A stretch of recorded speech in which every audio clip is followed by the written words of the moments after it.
per a viure en igualtat. Dones silenciades, amb històries que contar, que per fer de ser-ho amagades han estat, amagades han estat. Te'n podria dir una, te'n podria dir mil, dones silenciades amb el vent de l'oli. Te'n podria dir una, te'n podria dir mil, dones silenciades amb el vent de l'oli.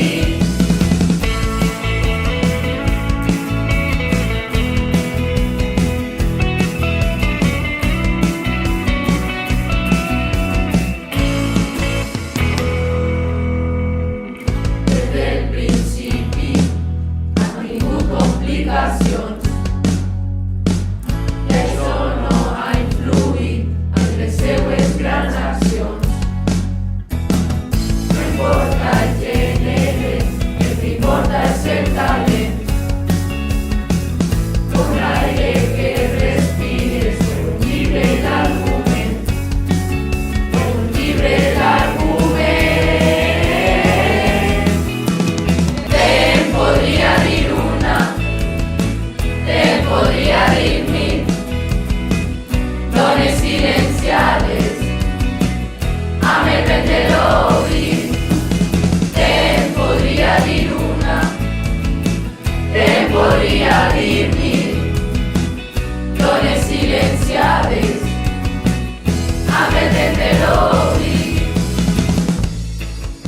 Els alumnes de l'IES Fray Ignasi Barrachina Agraïm a l'IES Càrcer per portar endavant el projecte Igualem-nos. Música per a la Igualtat, un projecte pensat per a reivindicar la igualtat Entre les dones i els homes, i ens sumem a aquesta fantàstica iniciativa.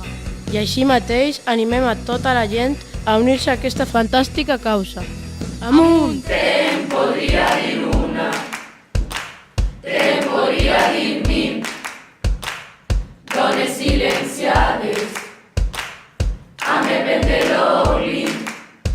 Te'n podria dir una, te'n podria dir mil, dones silenciades amb el vent de l'oblit. Te'n podria dir una, te'n podria dir mil, dones silenciades amb el vent de l'oblit.